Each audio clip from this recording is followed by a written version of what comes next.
should go, but I'm not wavering. The answer's no.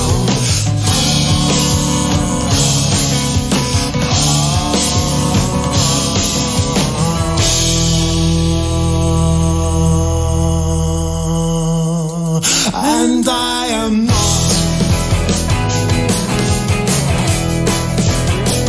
gonna fall in love with you, even though I think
can kiss a stranger's hand on my favorite dress.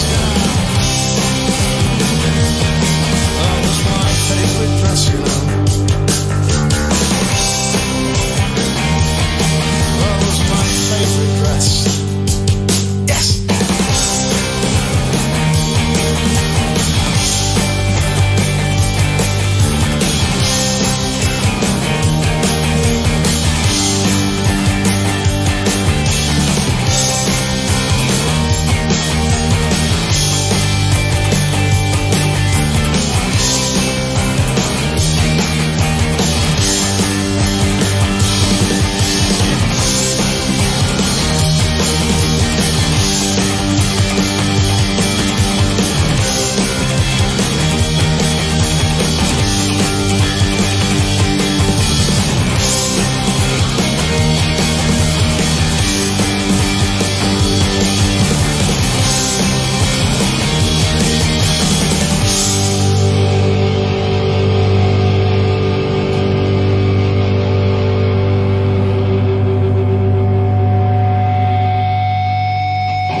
Fabulous, the wedding present live in session with Hot Wheels. David, welcome back to the programme. Thank you very much. Thank you for having us back. It really is always a pleasure. And before we get into, well, do you know, when we get talking, we do go on a bit. Yeah. So we'll try and keep... We've got a programme to do here, so let's keep it short. We'll keep an eye on it, but there will be a few diversions. But before we get to all that, would you mind introducing your bandmates, please? Oh, we'd have to do that. That's a waste of time. No, really? On the guitar and backing vocals over there is Rachel Wood. And on the drums, it's Christopher Hardwick. And on the bass, it's Stuart Hastings. Fabulous, okay. And so it is, the wedding present are 40 years old. Happy birthday. Thank you very much. It's wild to think that, isn't it? It is, because, in my mind, that's like status quo or, the Rolling Stones or something. Not me. I'm one of the new kids. Yeah. 40 years, ridiculous. But you think of, like, the Rolling Stones talking, I remember you see interviews with them, and they're about, 26, 27, they're going, B.B. King, he's in his 40s, and he's still going. And there's Mick Jagger now, 82 or whatever he is, yeah. and it is quite mind-blowing, but quite right at the same time. And so before we get into the wedding present kind of story at the moment and what's going on, there's always plenty going on. We were talking before about first gigs, and I've said it on air before. My first gig was Motley Hoople, supported by Queen. And I asked you, David, what your first gig was, and I was a little surprised, and I shouldn't be, but what was it? It was Rick Wakeman, the keyboard player from Yes, because I was a fan of Yes, but at that time it was his solo stuff, and he'd just done King Arthur and the Knights of the Round Table, I think. Right, okay. But I loved the previous album as well, Journey to the Centre of the Earth. So when I saw him, it was that era, yeah, Stafford Bingley Hall, and so it was quite a trek from Manchester actually. But yeah, I loved it. Yeah, I mean that is serious, because he wasn't playing at the Free Trade Hall just round the corner. No. You had to make a real effort to get to Stafford, to the Bingley Hall. Yeah. And do you know that he did the King Arthur on ice? Yeah, all that stuff. Yeah. Do you know why he did it on ice? No, because the Wembley had been booked out for like 3 weeks for an ice show, an ice spectacular. Oh, right. And so they just adapted it. Yeah, 2 nights left, and they're going, you can have it, but it's going to be a lot of ice, it's going to be a bit slippery. When, well, it's King Arthur on ice. And so, adaptable. I didn't know that. That's why he's doing so well for himself, obviously. So, all right, then let's get to grips with the fact that there is a play, a wedding present play. So, can you explain the premise and how it came about? Oh, it's a musical, and I just met this person called Matt Aston. It's before the pandemic, actually, and he's a musical writer, producer, director, quite well known. And he said, I want to do a wedding present musical, and he started talking about it, and I said, I've got to stop you right there, Matt, because A, I'm not sure I even like musicals, and B, I know nothing about it whatsoever, that format, really. And he was like, the lyrics really lend themselves to it. But they do. Yeah, I mean, now I've seen it, it makes total sense. And so basically, because it's like 300 songs now as well, so he just picked certain songs that tell little stories, and he joined them all up and then kind of filled in the gaps, really. And it was marvellous, to be honest. I was taken aback how good it was, and And not only me, Wedding Present, the fans were going to it. And, I was there a few nights, and then we're going, yeah, David, we're not really sure about this, Right. We're only coming because it's you. And then they were coming out with, like, welling up and going, that was fantastic, It was, because they were so talented, these people. It's a different world. Yeah, I mean, musicals, thorny kind of subject. It's Marmite, isn't it? Really, because I remember Trace and I, way back in the day, in the 80s, we went to see Sweeney Todd at the Library Theatre, really looking forward to it, sat there, and then it starts, and the curtain goes up and everything. This guy comes out, Sweeney Todd, and then he goes, I'm Sweeney Todd, the demon barber of Fleet Street. And me and Trace looked at each other like, oh, cobblers to this. And so we lasted the first half and then scarpered. We didn't know it was a musical. So now you're alongside Queen and ABBA, The Lion King, Evita. Richard Hawley, even. Richard Hawley has done one, of course he has, okay. And so, but we've touched upon it there. Your songs are like short stories, aren't they? And it works really well, because, obviously... I mean, people have said before, if they see my lyrics, it's almost like a dialogue from a play or a monologue or whatever. And he just adapted it and had them like duets and that. And it was funny hearing like proper singers do it compared to me. I'm like, oh, they just sound great when these people sing them. So they're so. I was taken aback. There was like 15 people in the cast, and they were all like actors, singers, dancers. They could all play 5 instruments, and they were all like late 20s, early 30s, and I was like, I thought my job was hard. These like doing 4 times as much as me. Right. It was it was great to watch. It was just a limited run in Leeds for 2 weeks, but he wants to take it on tour, and I think it's to do with getting an art council grant because it's such an expensive thing to do in musical, and it's obviously a minority audience. But I hope he gets a chance to do that because it's. It sounds a bit weird, but I was a bit worried because I didn't want my reputation to be tarnished by association with something if it was a bit rubbish. But that's it. No, it's a fair point because if it was really... I hate saying it, but musical... You don't know, do you? I mean, no, you don't. Even if you like musicals, it still could have been crap. Exactly. So, I mean, good job I'm not a critic, isn't it? I mean, I'm not lucky enough to have seen it, actually. Michelle saw it and she said it was... Did you see it, Michelle? Michelle went to see it. Did you like it? Yeah, it was putting a thumbs up. That's not good for radio, that, is it? Asking people. No, she's only been in radio 35 years. She'll get the drift of it before too long. And again, you see, like you said, people were getting quite emotional. But I read a great piece about the play, actually, by Dave Simpson in The Guardian. Oh, yeah. And he was saying that you said at one particular point in time that people do kind of almost... Well, they thank you for helping them through difficult situations because your song's about relationships and things, and it kind of like men aren't supposed to be emotional, all that kind of thing, but they can sit down and have a good old weep, if they need to, like a bit cathartic kind of thing. Yeah, I do get that quite a lot, really, and I never know what to say, because it's not like I'm doing it as a public service. I'm not like a like a psychiatrist, and all I do is write these songs. And for my own benefit, really, for my own career. Yeah. But they do have that effect on people, and obviously it's very heartening if people say, "Oh, you've really helped me at this time." But maybe we should be able to get the wedding present on the NHS. Yeah, I should get a little grant or something, shouldn't I, for doing this? I think so. Do you know, I was looking through some previous emails between yourself and I stumbled across this one from 2020. And it was for your first graphic novel. Okay. And so it starts with me going, blimey, I didn't realise it was so mammoth, talking about the actual item itself. What a great thing to do, it's fabulous. Right, is this okay? You asked me to write a blurb, and I put, this is brilliant, like a high-end storyboard for a wedding present biopic that will probably never get made. Which is kind of like almost come to fruition, really, but it's not a film yet. What do you mean, the musical? Yeah, the musical. No, it's not about the wedding present. But it's you. Well, it's weird that because it is a fictional drama, but I'm kind of in it a little bit. Of course, there's definitely bits of me in there because one of the characters goes to Seattle, which is what I did, and now there's a bit in Brighton. The things United like that. Supporter. I don't think there's football in it. Yeah, we don't talk about that. We said we weren't going to talk about United. Yeah, sorry. What are you bringing that up for? Sorry, mate. Sorry. So okay. Annoying.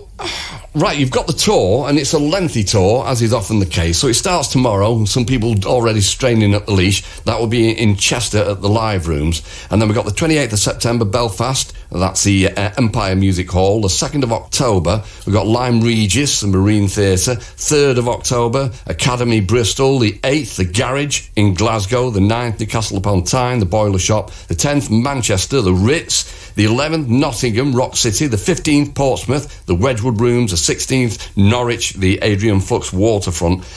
Sheffield on the 17th, that's the Lead Mill. 18th, Liverpool Academy. The 23rd, Birmingham Institute. The 24th, Oxford, that will be the Academy again. London Forum, Kentish Town on the 25th. The 16th of December, Cardiff, Tramshed. And the 17th of December, Holmfirth, the Picture Dome. The 18th of December, Buxton, the Opera House.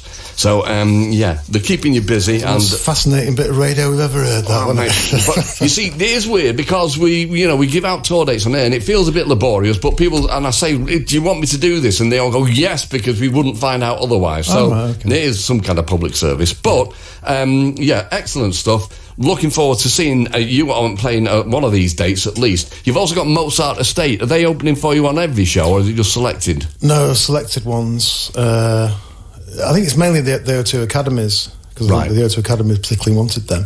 And then the other ones, it's the Loft. If you remember them, the Loft. Of course, yeah, we've had them in session recently. Oh, great. A few times. Yeah, of course, yeah. Okay, so you've got two more tunes to do for us, is that right? Yeah. Yeah. So what are you going to do?